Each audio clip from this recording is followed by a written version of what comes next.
Eu vou mostrar a incoerência, a inconsistência que essa linha tem. Incoerência porque ela é totalmente incoerente, vocês vão perceber isso. E elas são inconstantes, ela é incapaz de defender a sua própria crença. E quando ela tenta defender, ela expõe a dureza de coração, ela expõe a fé com hipocrisia, um amor que não procede de um coração puro. E aí eu vou falar sobre os primeiros danos e os últimos danos dessa linha. Eu já falei disso muitas vezes no canal, mas eu vejo a necessidade de nunca parar de tocar na mesma tecla. Esse vídeo aqui é importante você compartilhar realmente para pré-tribulacionistas. Porque você vê, irmãos, que essa linha é realmente incompetente, incoerente, inconsistente. E ela ainda não acordou para os danos que ela vai causar nas pessoas. Na verdade, já causa. Porque o primeiro dano que essa linha já causa é referente a profecias. Ela bloqueia a pessoa de entender profecias relacionadas às duas casas de Israel. É engraçado que esses já são os primeiros danos. Eu vou falar os últimos danos. Tem os primeiros danos e os últimos são os mais perigosos. Então os primeiros danos é pegar Israel, separar Israel da igreja. Assim, pegar textos isolados de Paulo, aonde realmente ele está tratando da terra de Israel em um contexto onde os judeus não acreditam em Jesus. Realmente existe esse tipo de separação. No momento em que um judeu passa a crer no Senhor Jesus, ele já não é separado da comunidade de Israel. Em Efésios 2, Paulo fala que não existe mais separação entre judeus e gentios, e ele fala que nós fazemos parte da comunidade de Israel. No grego é a palavra politeia, que é cidadania. Sabe o que significa isso? Ele disse que você, gentil ou um judeu, faz parte, vocês são cidadão de Israel. O que significa isso? Claro que não é aquele Israel ali onde está agora, onde estava na época que ele escreveu as cartas, ou o Israel agora mesmo, que você vê que ele está corrompido na maioria da parte, ele está corrompido. Então, quando Paulo fala que nós fazemos parte da cidadania de Israel, ele está falando que nós somos israelitas, espirituais. O reino dele é de judeus e gentios. Por isso que Paulo fala que nós somos cidadãos de Israel. Ele não está dizendo que a carta dele era um tipo de um documento para você chegar lá em Israel e falar, agora eu sou cidadão de Israel. Eu pertenço aqui à terra de Israel. Sou israelita. Não era isso. Tanto é que no assunto da carta em Efésios 2, ele trata do tema, por exemplo, circuncisão. Circuncisão na carne, em contraste de circuncisão feita pelo Espírito. A carta toda, ela é projetada nesse esquema. Ele não foca nesse assunto da circuncisão, mas ele fala isso em Romanos, fala em Gálatas. Então, veja bem, isso está escrito. E essa linha pré-tribulacionista já vai separando tudo. Quando você faz a exposição da profecia das duas casas de Israel, que está lá em Efésios, eles falam, não, isso é heresia. Mas procura o pastor que tenta explicar isso para você. Lá em Efésios capítulo 2, Paulo fala que nós ressuscitamos juntamente com Cristo. Irmãos, não tem como negar, esse texto foi referência para Oséias capítulo 6. E em Oséias capítulo 6, quem está falando isso, que ao terceiro dia nós haveríamos de ressuscitar, é Efraim e Judá. É texto onde está falando de Efraim e Judá, que são as duas casas de Israel. É fácil falar que é heresia. Eu quero ver explicar o texto. Por que Paulo pegou o texto lá de Oséias 6 e aplicou em Efésios 2 para os gentios? Essa é uma pergunta que eu nunca vi ninguém explicar. Isso mostra os primeiros danos dessa linha. A pessoa fica com a mente bloqueada, é uma cegueira espiritual mesmo. Se isso acontecesse só em Efésios 2, já seria suficiente, mas acontece de maneira mais clara em Romanos 9, que é o que não vai dar para eu falar aqui agora. Mas em Romanos capítulo 9, Paulo fala que Deus chamou pessoas não só dentre os judeus, mas também dentre os gentios, como disse Oséias. E citou, chamarei povo que não era povo, e amada que não era amada. E no lugar onde se lhes dizia, vós não sois meu povo, aí se lhes dirá, vós sois filhos do Deus vivo. Ele citou o nome do profeta, texto comprido, lá do finalzinho do capítulo 1, finalzinho do capítulo 2, e ainda fez uma soma com o capítulo 4 e o final do livro. tudo falando das duas casas de Israel. O livro de Oséias já começa falando de Judá e Israel. E Paulo catou textos referentes à casa de Israel e aplicou para os gentios. Aí você pergunta, por que Paulo fez isso? Não, isso é heresia. Tá bom, mas por que Paulo fez isso? Não, isso é heresia. Tá bom, mas por que Paulo fez isso? Não, isso daí é uma substituição da... E fica com esse papo furado, sabe? Por isso que eu falo, esses são os primeiros danos. E isso não é pouca coisa, não é um pouco dano. Porque aí você já não lê profecia. Você lê só o que bate com a linha pré. Que é uma porcaria, uma nojeira. E sabe, Deus, Ele mesmo envia esse espírito do erro para que essas pessoas creiam mesmo na mentira. Porque elas resistem à verdade do amor. O amor tem uma verdade. A verdade de Cristo está relacionada ao amor. Mas resistem. E aí o esquema não é falar do arrebatamento? Então, mas eu estou falando aqui os primeiros danos dessa linha. Olha aí, o tanto de coisa que esse povo vai perder. Ou seja, não lê profecia. E vai falar de festa então.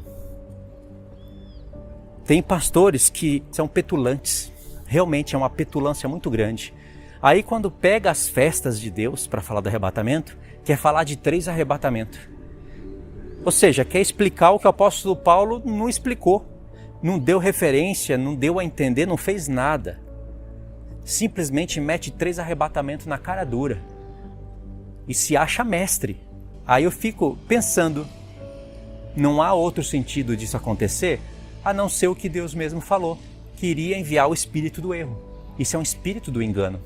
Algumas pessoas vão perder a salvação por causa disso. E isso agora já entra nos últimos danos, que significa deixar as pessoas fracas na fé.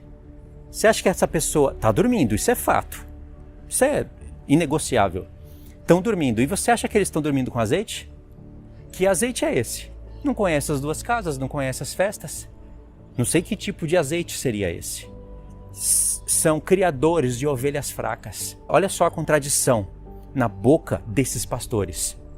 E as ovelhas que ficam repetindo isso, já incutiram na mente deles que passar pela grande tribulação seria comer o pão que o diabo amassou. Já ouviu isso? Você vai ouvir vários embusteiros no YouTube falando isso. Escritores de livros, vendedores de livros, comercializantes da palavra.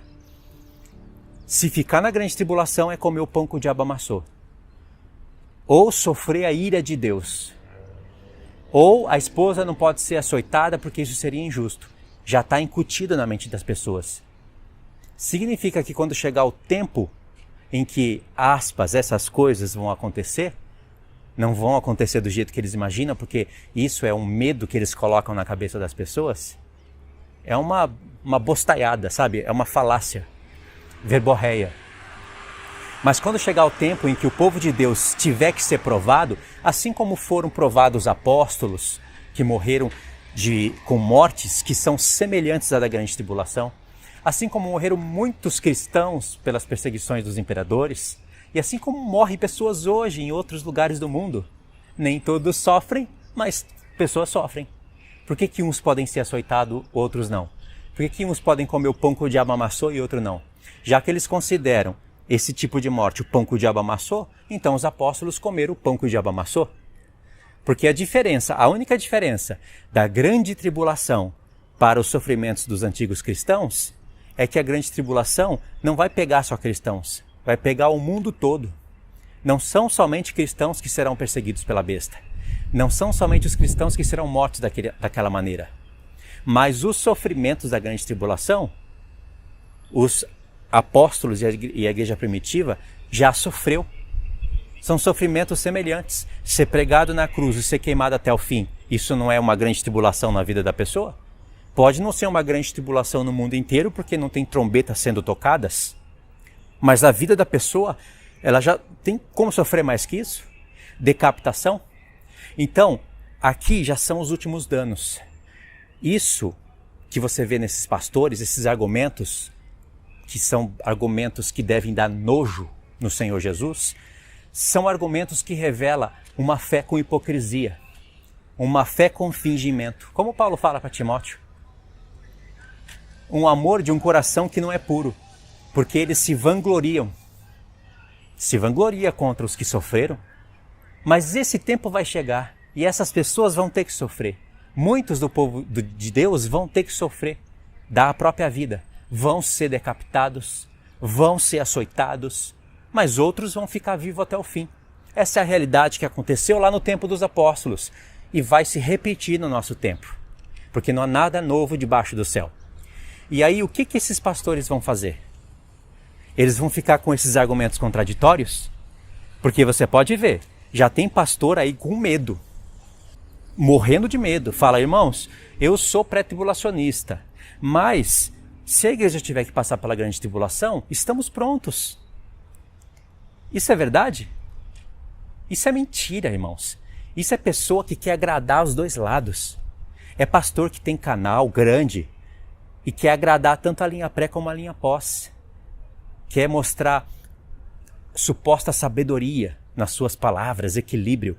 Tá pronto coisa nenhuma. Então por que em outros vídeos a mesma pessoa fica falando que a igreja não pode sofrer a ira de Deus? É contraditório. Essas pessoas estão dormindo. E tem pessoas que ainda não gostam quando você denuncia. Isso não tem que ser denunciado? Que tipo de atalaia seria você, tais pastores, enganando o povo com esses argumentos tolos, enfraquecendo as ovelhas do Senhor e depois, sabe, na cara de pau, falando que está preparado para a grande tribulação? Dá vergonha disso. Você não sente vergonha, não? Agora o que eu vou falar aqui vai ser mais vergonhoso, porque isso mostra a incoerência, a incapacidade que eles têm de defender a própria linha. Vocês perceberam, né, os primeiros danos e os últimos danos que essa porcaria dessa linha causa. Quer falar contra calvinista?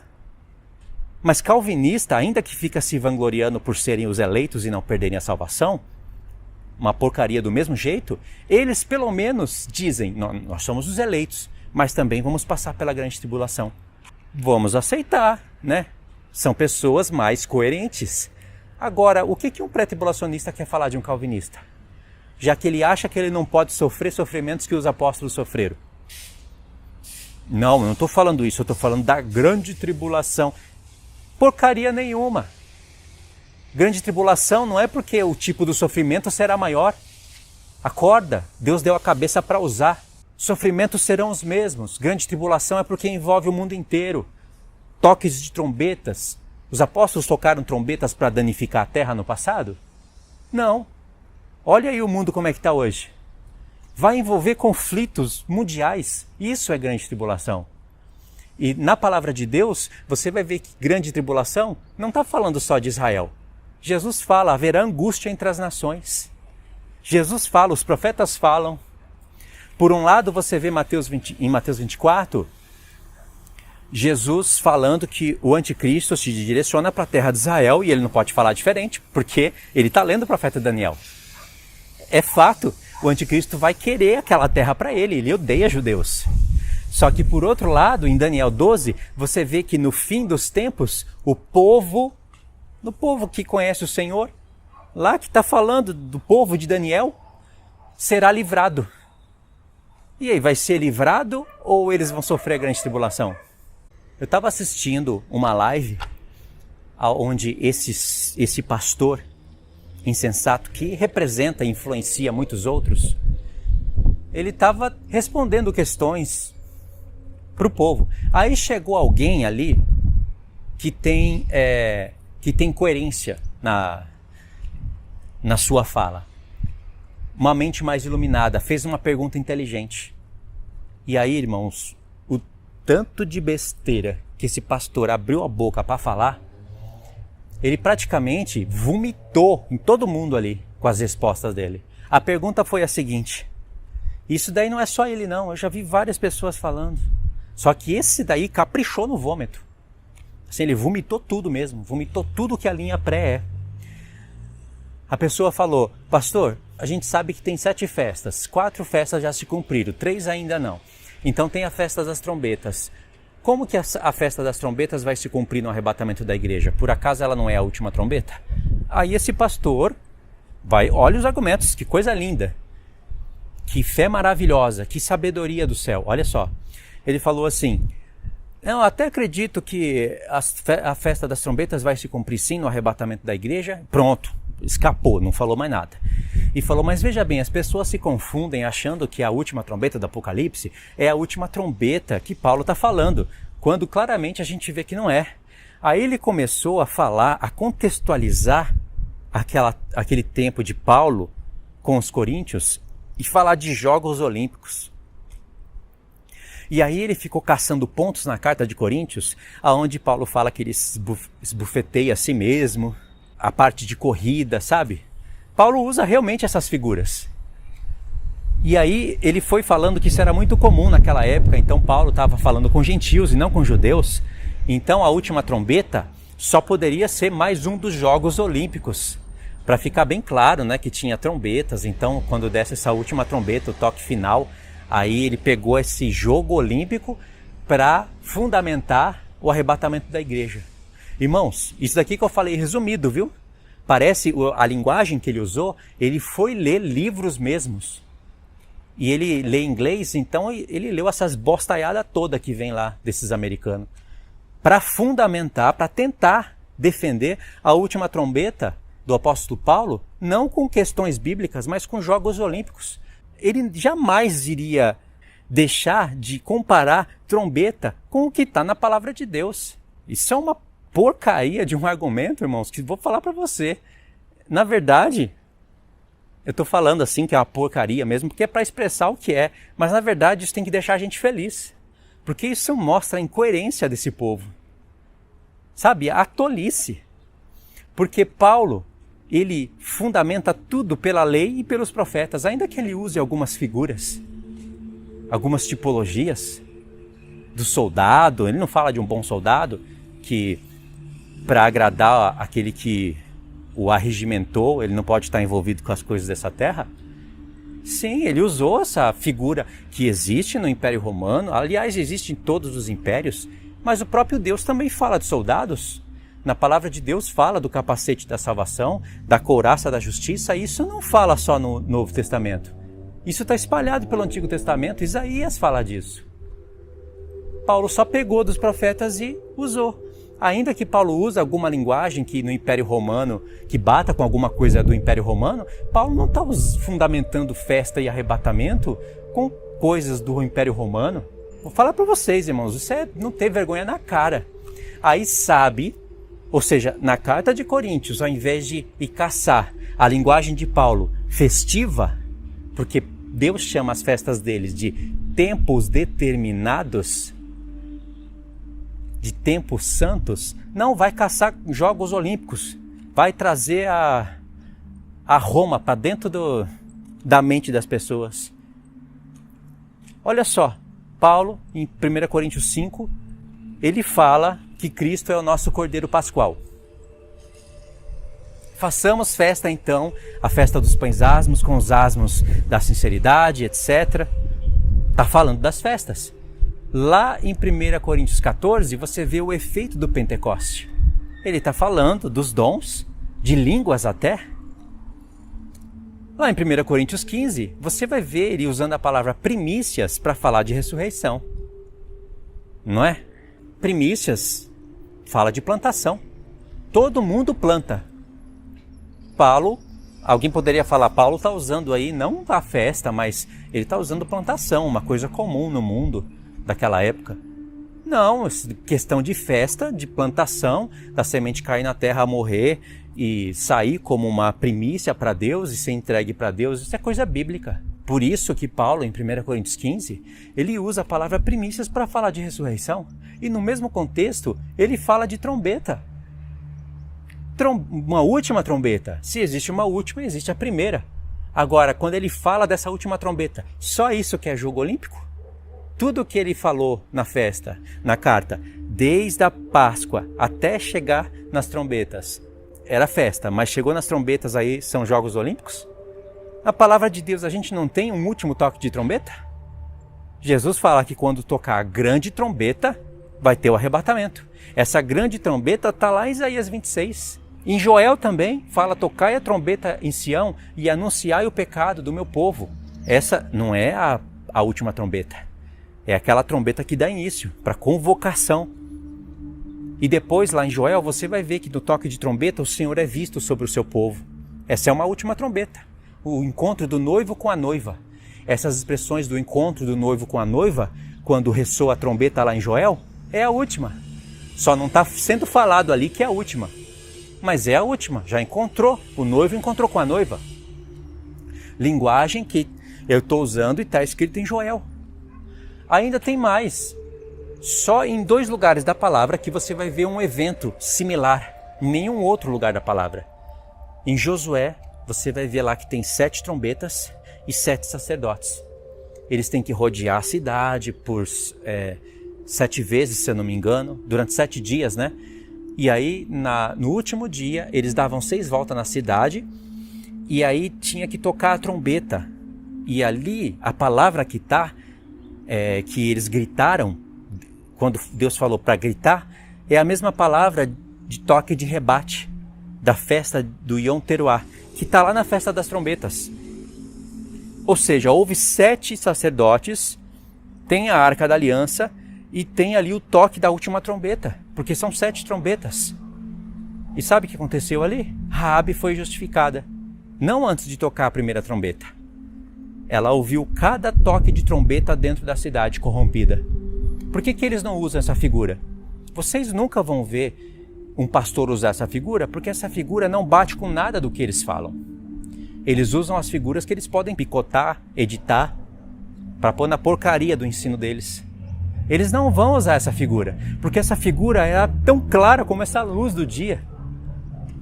Pedro não fala, Tiago também, que Raabe é a figura da igreja? Tá aí. 7 sacerdotes, 7 trombetas e a Arca da Aliança ali. O que tem no Apocalipse? 7 personagens, são 7 anjos, mas ali é a representação da igreja. 7 igrejas, 7 anjos que tocam 7 trombetas. É a representação do povo de Deus. No toque da última trombeta, lê lá a descrição. No toque da última trombeta, Cristo está vindo. Tem lá, a Arca da Aliança é vista. É um evento similar. Mas isso eles não usam. E nem Paulo estava falando disso, porque Paulo não tinha um Apocalipse. Ele foi arrebatado até o 3º céu, ouviu palavras inefáveis que não é lícito falar ao homem, mas ele não poderia entender isso porque ele não tinha um Apocalipse. Olha aí que incoerente. Um homem que foi arrebatado até o 3º céu precisa do Apocalipse para falar alguma coisa sobre última trombeta?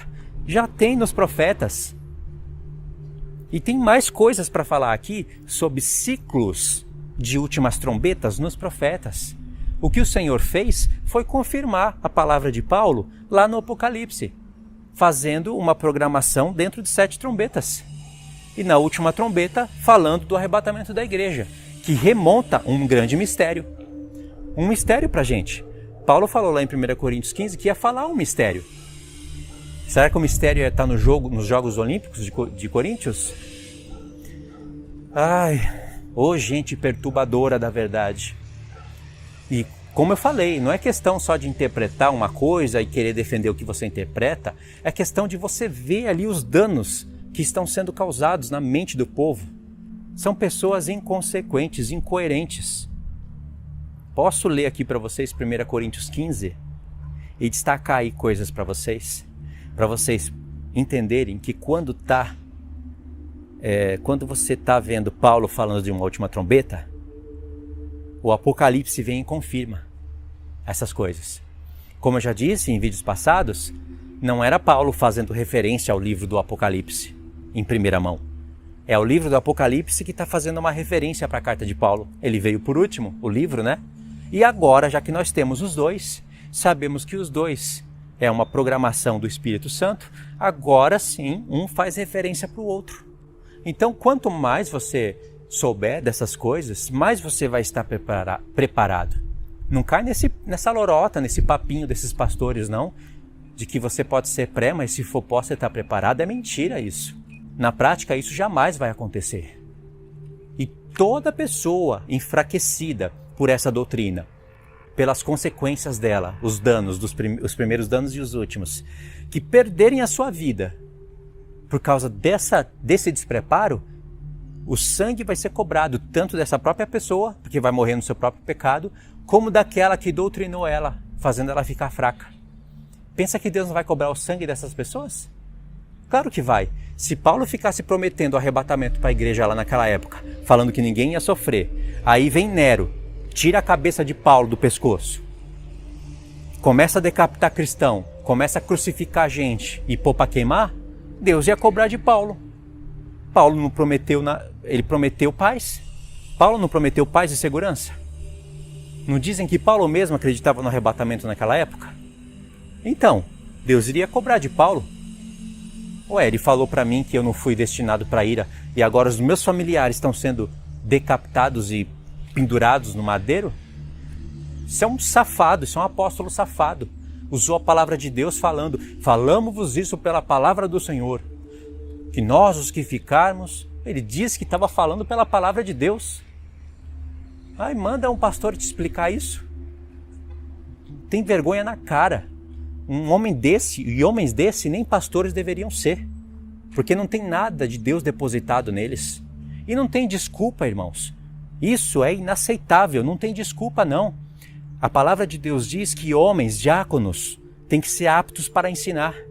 Pessoas que ensinam uma porcariada dessa, não está habilitado para ensinar a palavra. Está ensinando doutrina de homem. Ainda está recebendo dízimo para ensinar isso. Está achando isso, eu indignado. Agora imagine o Senhor Jesus. Imagine você ver o que essas pessoas estão fazendo, mercadejando a palavra de Deus, alterando a verdade de Cristo e ainda enfraquecendo as ovelhas dele. Deus vai cobrar, e tomara que cobre mesmo, para esses pastores aprenderem a ter vergonha na cara e estudar a palavra, não ficar com a sua cara metida em livros.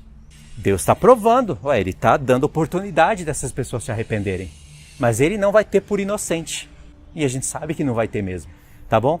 Então é isso, irmãos, fiquem todos na paz. Deus abençoe.